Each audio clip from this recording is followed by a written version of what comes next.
What affects value? So in this area, I listed some factors. Again, the ultimate value is just between you and the seller. However you and the seller get to that point. The macro factors are obviously the local economy. So here in Silicon Valley, we have a very, very strong economy. A lot of people have a lot of money that's disposable, that's able to purchase homes, and there's only a limited number of homes, hence the problem, hence the multi-million-dollar, the number of million-dollar and up homes that are out here at this point in time. Schools, very important piece is the schools. Again, if you dream of having a permanent residence and you want your children to be well educated, if you're in a good public school district, that's worth a lot of money to you, and so those that have strong public school districts, do quite well. That also says that you, as a concerned citizen of your school district, need to support your school district as best you can in order to it's good. It's a good investment in the value of your own home.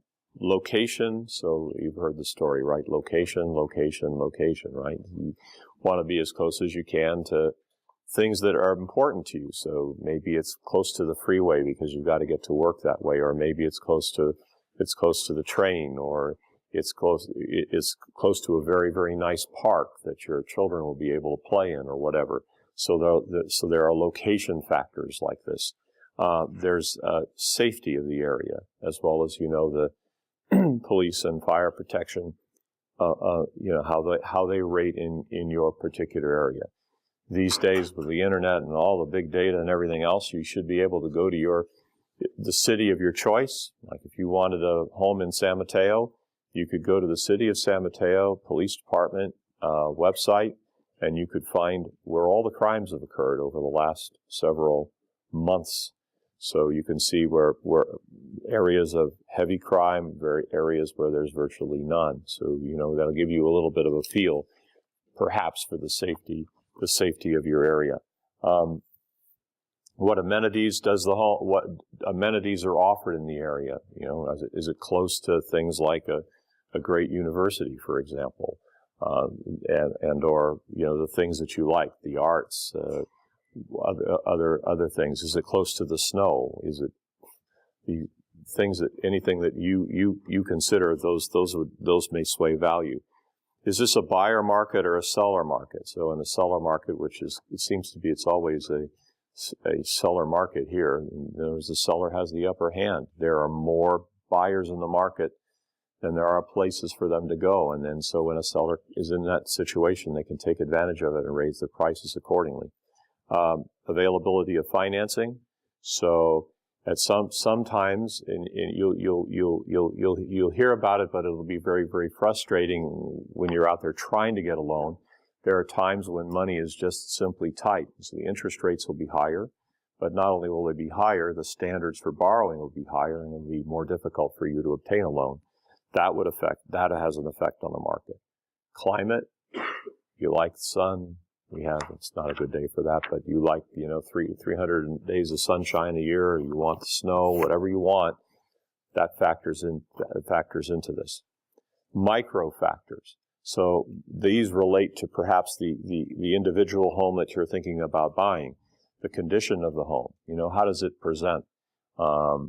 Is it freshly painted? Does it look nice? Does it look like you could just walk right into the home? Versus, here's a 40-year-old home, a person just died, the family's, is putting the place up for sale. They haven't put a whole lot into it. It needs a lot of work and so on. Well, that kind of home is going to go for a lot less.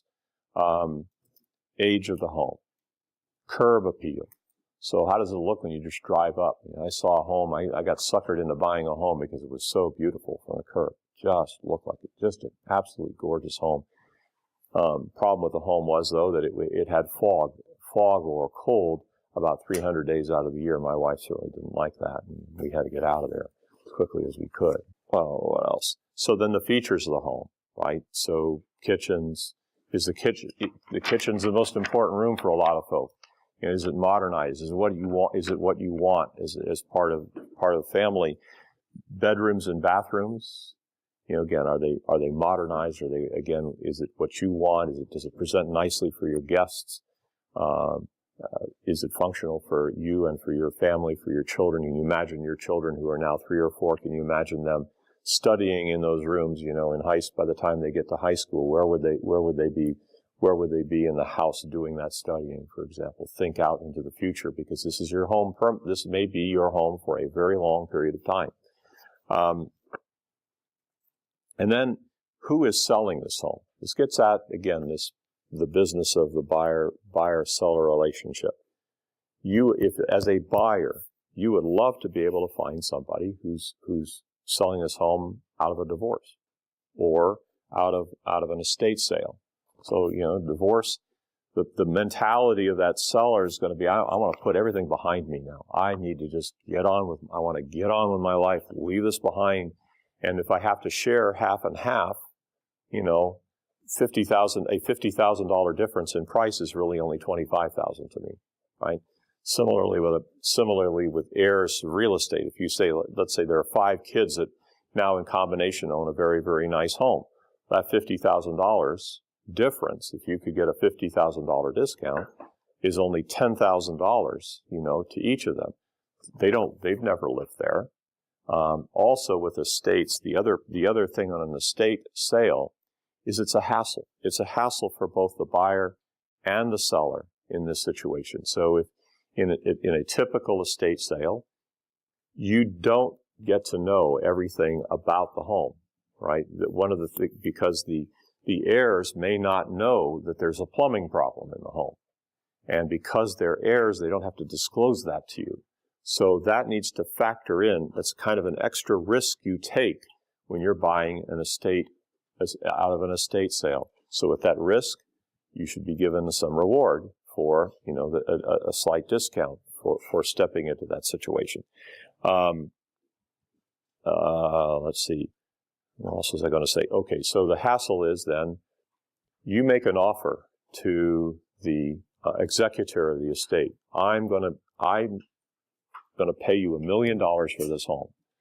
And the executor says, you know, that's the best offer I've had in a long while. I think I'll take it. But before they can take it, they typically have to go to a court of law and have a judge approve the estates, the sale of the estate of that particular home.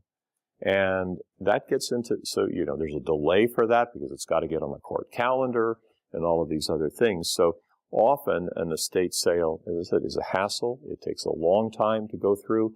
But if you're willing to ride through that, and your bank is willing to ride through that, that might be a very, very good option for you. Foreclosure. So the bank has taken ownership, taken control of this home.